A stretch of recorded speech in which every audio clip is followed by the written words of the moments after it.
Muy buenas tardes, doctor Julio Roberto Gómez, presidente de la Confederación General del Trabajo CGT. Doctor Julio Roberto, el día de hoy nos hemos acercado a usted para conocer de primera mano su intención de demandar el decreto que fija el incremento al salario mínimo. ¿Cuáles son sus argumentos? Bueno, la CGT ha decidido demandar el decreto del presidente Juan Manuel Santos que fijó en un 7% el incremento al salario mínimo legal con base en las siguientes consideraciones. El año pasado el aumento al salario mínimo legal fue del 4.6%, mientras que la inflación fue del 7.26% para ese segmento de trabajadores que devenga el salario mínimo legal. Si eso significa una diferencia de 2.66 para el año anterior, más el 7.26, eso nos arrojaría un incremento que tendría que estar bordeando el 10%, que fue la petición que inicialmente hicimos, tanto la CGT como la CTC y la Confederación Democrática de Pensionados. Consecuencialmente, hay un detrimento de los ingresos de los trabajadores, del salario mínimo legal, y ahora no nos pueden venir con el cuento que es que están aplicando una formulación simple de inflación esperada más inflación causada más la productividad o menos productividad, porque según el Banco de la República, según el equipo económico del gobierno, este año que acaba de pasar, la productividad fue menos 0.5%. Consecuencialmente casi que salimos a deber. Entonces por eso al recurrir a la instancia del Consejo de Estado es en demanda de justicia, porque esto no es una simple operación aritmética, es una operación también que tiene que ver con lo jurídico, que tiene que ver con lo político, que tiene que ver con lo social. De tal manera que nosotros no estamos ni siquiera solicitando un incremento salarial, estamos simplemente solicitando una actualización del salario mínimo legal a los impactos que sufrió durante el año 2015, lo que está sufriendo ya hoy en el 2016, anuncio de una reforma tributaria que puede llevar el IVA del 16 al 19%. Además, la reforma tributaria pretende gravar un segmento de trabajadores que no son ricos ni mucho menos, trabajadores de 1.500.000 pesos, quienes estarían obligados a declarar renta. ¿Cuál es el objetivo? ¿Qué es exactamente lo que se está buscando? Consecuencialmente, nosotros lo seguimos manifestando. Se ha cometido una terrible injusticia, principalmente con los sectores más empobrecidos, con quienes devengan el salario mínimo legal, y en esa perspectiva esperamos que el Consejo de Estado cumpla con la función que le corresponde de administrar justicia y de analizar la situación detenidamente. Y no se trata de colocar en efectos suspensivos el incremento que ya tuvieron los trabajadores, porque ese puede ser un chantaje. Bueno, entonces volvemos al año 2015. No, ya se aplicó el incremento salarial. Lo que se tiene que hacer ahora de aquí para adelante es corregir el decreto y consecuencialmente solicitarle al gobierno nacional que decrete la diferencia para que se haga un acto de justicia para con esos 2 millones de trabajadores que según el DANE devengan el salario mínimo legal. 2 millones ahora, porque hace 5 años eran 4,5 millones. Yo no sé a dónde mandaron a esos otros 2,5 millones de trabajadores que tenían el salario mínimo legal. Pero bueno, eso es asunto de una discusión distinta, pero por ahora lo que se tiene es que proceder a hacer justicia para con los trabajadores. Efectivamente, el índice de precios al consumidor, el IPC, que es con base en la cifra de inflación, a inicios de 2016 va en el 7.26%, es decir, una diferencia de 0.26% superior a lo decretado para el incremento del salario mínimo. ¿Qué hacer allí? ¿Cómo van a plantear ustedes, digamos, esa propuesta para que no suceda lo que usted mencionaba el año pasado y fuese esa pérdida de poder adquisitivo para los colombianos trabajadores con el salario mínimo del 2,66%? Bueno, precisamente ese es el texto y el contexto de la demanda. Eso le corresponde al Consejo de Estado ahora conceptuar y dictar, si se quiere, una sentencia con respecto a lo que allí se está solicitando. Es que no puede ser que siempre el hilo se reviente por donde es más delgado. Y entonces lo que ocurre en un país en bonanza con barril de petróleo a $110, era que no había nada para la gente pobre. Ahora que el petróleo está a $30, entonces es la gente pobre la que tiene que pagar las consecuencias de la caída en los precios del petróleo o el tema de la devaluación del peso colombiano respecto al dólar. Yo creo que aquí lo que se pone en cuestión es el modelo económico de este país.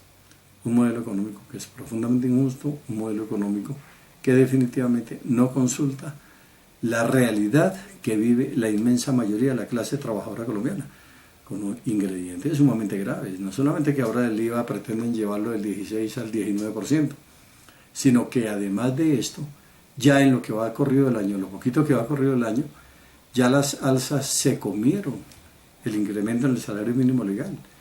Es decir, artículos básicos como la papa han tenido una subida en los precios impresionantes. Una libra de zanahorias que esté costando prácticamente 50 centavos de dólar no tiene sentido, ni tiene ninguna clase de presentación. Es decir, estamos de cara a una debacle en materia económica y el gobierno en esas condiciones aspirando a que Colombia ingrese al Club de Países Ricos, es decir, a la OECD. Yo lo que digo es, yo no me opongo a que Colombia ingrese a la OECD, pero es con ese tipo de parámetros. Tenemos cómo compararnos con naciones industrialmente desarrolladas, qué es exactamente lo que se pretende y hacia dónde apunta el desarrollo de este país. Bien, hay algo muy interesante que se estaba también planteando y es la gestión que viene realizando la CGT, las centrales sindicales y demás en cuanto al tema del incremento del salario mínimo. Ya en varias oportunidades hemos quedado inconformes con este incremento, se han hecho reuniones inclusive para que se modifique como tal ese valor. En los años anteriores se ha ido inclusive también a paros nacionales, pero el gobierno no escucha, no entiende y no hace ningún tipo de cambio. Los perjudicados, por tanto, son los trabajadores. No debería plantearse de pronto otra figura en cuanto a lo que devengan los trabajadores, como por ejemplo la participación en algún porcentaje de utilidades de lo que da la empresa o otro mecanismo diferente para que el gobierno de pronto acceda o entienda un poco más las causas y lógicamente este sentido triste que da el incremento que para nada es favorable para el trabajador. Ya en anteriores ocasiones el movimiento sindical, particularmente la CGT, ha planteado un modelo alternativo de desarrollo. Es que mientras nosotros tengamos un modelo de desarrollo que se fundamenta en todas las tesis, las doctrinas del neoliberalismo, cada vez va a ser menor el número de ricos y mayor el número de pobres. Porque cuando una empresa está en óptimas condiciones, se privatizan las utilidades. Pero cuando una empresa está en malas condiciones, entonces se socializan las pérdidas. Es lo que hemos hablado del petróleo. ¿Por qué cuando el petróleo estaba a 100, $110, por qué nunca llamaron al movimiento sindical para decir, vea, tenemos una bonanza petrolera o tenemos una bonanza minera y miremos a ver cómo mejoramos la calidad de vida de los trabajadores? No, a nosotros nos llaman a socializar las pérdidas. Y entonces ahora en el marco de un proceso de paz, entonces pretenden que el pueblo colombiano se trague todos los gazapos. Entonces que aquí lo único que importa es la paloma pintada con una rama de olivo y que eso es suficiente. No, pues eso no es suficiente. Todos queremos la paz. Y la CGT le ha hecho una apuesta a la paz. La CGT ha dicho, si hay un plebiscito estamos dispuestos a apoyar ese plebiscito. Pero también el gobierno tiene que decirnos bajo qué condiciones se va a desarrollar un proceso de esta naturaleza. En medio de la discusión del salario mínimo legal está la discusión de la reforma tributaria. Está la discusión de la continuidad en la venta de los pocos activos que le quedan a la nación, como por ejemplo el caso de Isagen. Y entonces una subasta pública con un solo proponente, pues abiertamente ilegal. Entonces ahora el gobierno dice, no, ¿y yo qué culpa tengo que los 5 otros oferentes se hayan retirado? A lo mejor el negocio no es tan bueno. A lo mejor el negocio no es tan bueno o las reglas del juego no están suficientemente claras. Y una compañía canadiense se va a quedar con una buena parte de lo que es el patrimonio nacional en espejos de agua, en infraestructura, en la producción de energía y en todo lo que ha sido la inversión de un país a lo largo de muchísimos años y de una empresa altamente rentable. Entonces, las reglas del juego no están suficientemente claras. Por lo tanto, el gobierno nacional tiene que ser más transparente con la opinión pública.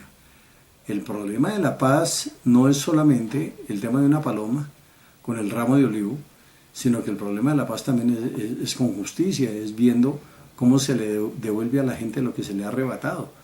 Es que cuando volvemos al tema del salario mínimo legal estamos hablando de 2 millones de colombianos a los cuales le están diciendo, vea, usted resígnese porque usted va a ser toda la vida pobre, porque usted no tiene ninguna posibilidad. Y los argumentos del equipo económico del gobierno son de una mezquindad impresionante. Dicen que si se aumenta un punto, que eso va a afectar en 800.000 millones de pesos el PIB. Pues que se afecte el PIB, el PAB y todo lo que les dé la gana. Pero de todas maneras, el presupuesto de una nación no es para un determinado segmento de la población, es para toda la población. Consecuencialmente, no solamente de vías 4G vive un país, porque mientras se está adelantando el programa de vías 4G, no ha dicho nada el señor vicepresidente de la República, que a ratos funge más como presidente de la República que como vicepresidente de la República, no ha dicho nada qué va a hacer con el Fondo Nacional de Caminos Vecinales para poder reparar y hacer lo que corresponde en vías secundarias, terciarias, en obras civiles que son necesarias para el campesinado colombiano para que puedan sacar sus productos hacia los centros de acopio. Es decir, esto es una suerte de desgobierno en diferentes niveles y en donde sí, el salario mínimo es la punta del iceberg, pero luego detrás de eso hay una situación económica sumamente complicada para la inmensa mayoría de la población. 689.454 pesos es el valor del salario mínimo legal vigente para el año 2016. El gobierno nacional indica que este valor cumple con toda la reglamentación constitucional. ¿Un paro de trabajadores puede llamar la atención para que esto cambie? La convocatoria de un paro nacional que ha hecho la CGT, y estamos invitando a los compañeros de la CTC, de la CUT, de la Confederación Democrática de Pensionados, en fin, a que se vinculen a ese paro a organizaciones cívicas, a organizaciones populares, a juntas de acción comunal, a asociaciones de padres de familia, al estudiantado colombiano, al magisterio colombiano, a toda la gente del sector público, del sector privado, de la agroindustria, todas las dignidades cafeteras, paperas, agropecuarias en general. Ese paro es precisamente un paro por la dignidad de este país, por la dignidad de los trabajadores. Es que uno no puede permanecer impávidos mientras se desarrollan este tipo de políticas. Es decir, ¿hasta dónde el gobierno nos quiere llevar? Una cosa es que nosotros estemos comprometidos con la paz, que estemos comprometidos con que ojalá este país por fin no tenga que vivir los rigores de la guerra, pero entre tanto yo creo que sí vale la pena soluciones sociales. Es decir, yo creo que el gesto del gobierno fue de una mezquindad impresionante. Otro gallo estaría cantando hoy en día simplemente con un gesto distinto. Por ejemplo, si el incremento hubiera sido del 8.5%, si se le da cumplimiento a un acuerdo que hay con 2 millones de pensionados, quienes pagan el 12% en salud cuando no tendrían que estar pagando sino el 4%. Y el gobierno firmó con nosotros un documento en donde se compromete a que el aporte de los pensionados no sea del 12% en salud, sino solamente del 4%. Y nuevamente el ministro de Hacienda, es que eso genera un hueco fiscal, es que eso es imposible, eso vale 2.800.000 millones de pesos. Primero, no creo que cueste tanto, pero si costara eso, ¿cuál es el problema? Los dineros del presupuesto nacional son para atender los requerimientos del conjunto de la población, y es que los pensionados no son una carga. Los pensionados ya aportaron para sus pensiones, aportaron durante toda su vida laboral, produjeron para este país, contribuyeron para el desarrollo del país. Ahora no se les puede dar el tratamiento de parias como si simplemente fueran parásitos que no están produciendo nada. No, esto no puede ser así. Entonces, por eso un paro nacional va a involucrar al conjunto de los trabajadores y de la población colombiana. No sé si será un paro de 24 horas, de 48 horas, de 72 horas. Eso lo analizaremos con nuestros compañeros de viaje en la perspectiva de realizar una acción a fondo como corresponde. Bien, efectivamente ya está confirmada la intención de hacer el paro nacional, pero primero, ¿cómo impactaría esto en general a la economía del país? Y segundo, ¿realmente el gobierno escucha cuando se hace un paro o simplemente es una conversación, aguas tibias y finalmente no se arregla nada? Bueno, yo creo que muchas de las soluciones en este país eh, para, por ejemplo, modernizar el código en su momento, para impedir mayores atropellos con los trabajadores se ha hecho en el contexto de paros nacionales, como el paro cívico nacional de 1977, como el paro del 97, como el paro del 98, como el paro del 99. Es decir, lamentablemente, estos gobiernos solamente entienden el lenguaje de la movilización popular en la búsqueda de soluciones a los problemas de la clase trabajadora. No debería ser así. Y aquí hay una dinámica perversa en este país, es que uno tiene que hacer un paro para que le firmen un acuerdo y luego hacer 10 paros para que se lo cumplan. Pero bueno, es la dinámica de la lucha social, por eso paran los trabajadores en Alemania, por eso paran los trabajadores en Francia, por eso paran los trabajadores en Italia, en España, en los diferentes lugares del mundo, porque es la única arma que tenemos. Como nosotros no tenemos armas para irnos a un determinado país a ver qué negocian con nosotros, las armas nuestras es la voz y la razón de nuestros argumentos, entonces consecuencialmente no tenemos más alternativa que el paro nacional. Esta demanda la van a realizar el día de mañana ante el Consejo de Estado, ¿verdad? Así es. Eh, Se ve en los medios de comunicación también que se puede elevar inclusive una solicitud a la Corte Suprema. ¿Qué opina referente a esto? Por ahora, la demanda ante el Consejo de Estado. Vamos a ver cómo nos responde el Consejo de Estado y luego miraremos a ver qué otras puertas es necesario tocar. Y aquí sería muy importante escuchar al procurador, ¿no?, que es tan solícito en los temas de ley, escuchar qué es lo que plantea, y lo mismo el Contralor General, el doctor Edgardo Maya. Nos gustaría saber qué opinión tienen sobre este particular, porque es que un incremento que fue del 7% para un segmento de trabajadores que el año pasado perdió el 2.66 más el 7.26, es decir, perdió casi 10 puntos en sus ingresos, y entonces, ¿a dónde que le van a tumbar un incremento salarial que por ley le corresponde?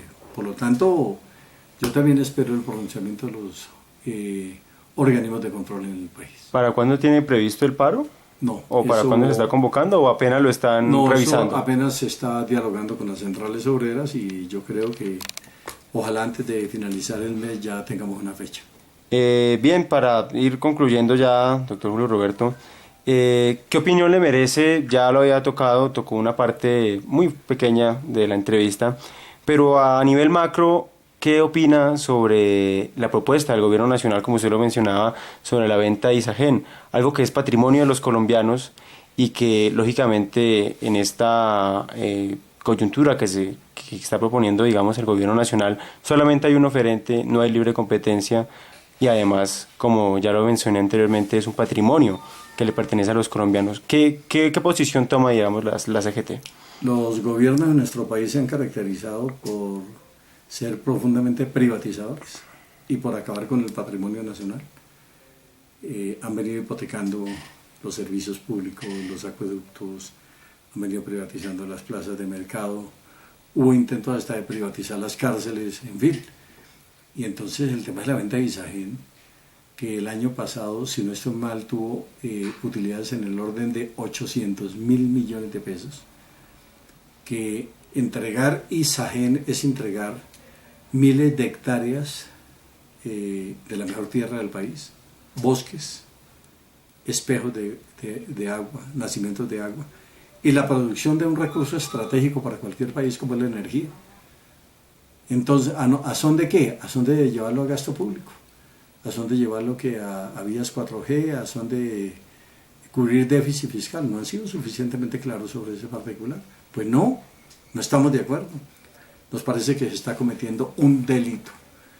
Y yo no me explico cómo el Congreso de la República dijo que no estaba de acuerdo. Por eso hoy el presidente del Congreso, el doctor Velasco, está diciendo no estoy de acuerdo. El presidente del Partido Liberal, o el máximo dirigente del Partido Liberal, el doctor Horacio Serpa, ha dicho que no. La inmensa mayoría de la nación está en contra de eso. Entonces, ¿qué se esconde detrás de semejante operación? Darle la plata a un determinado a una vicepresidencia para que haga las vías 4G. Es decir, ¿qué intereses hay detrás de todo esto? Esa compañía canadiense, entre otras cosas, según hemos sabido a través de medios de comunicación, ha tenido problemas en otros países por fenómenos de sobornos y situaciones no santas en torno a ciertos sistemas de contratación. Pues no estamos de acuerdo con la venta de Isagen, como no estuvimos de acuerdo con la privatización de Telecom, de la Administración Postal Nacional, como han venido acabando con las licoreras en el país. Es decir, han venido acabando con el patrimonio de nuestro país, en su momento la venta de Cerro Matoso, es decir, a la Billington, y así sucesivamente, una serie de acciones que han venido desarrollando en contra de los intereses de la nación. Pues no, si el gobierno nacional realmente quiere obrar de manera transparente, que reverse esa decisión de vender Isagen, que miremos a ver cómo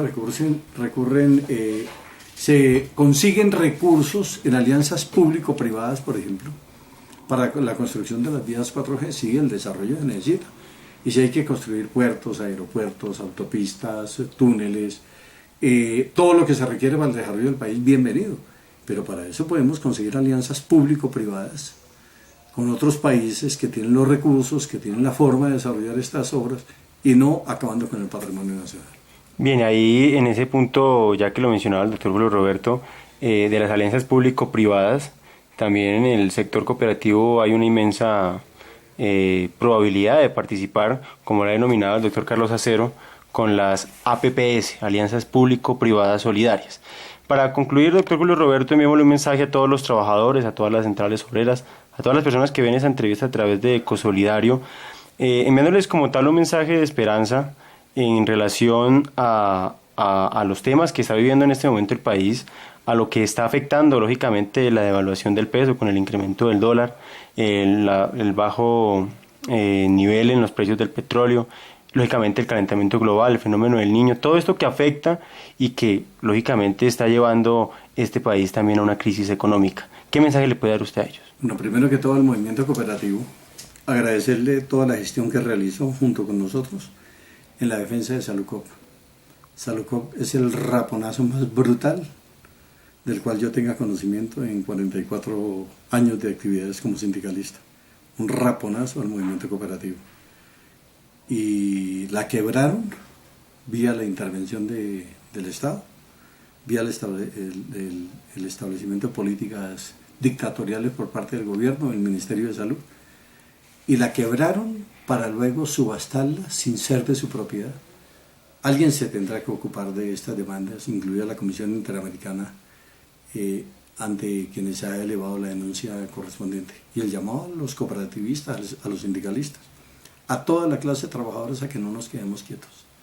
Si nosotros permanecemos impávidos frente a lo que está ocurriendo, no tenemos ningún derecho a quejarnos más adelante.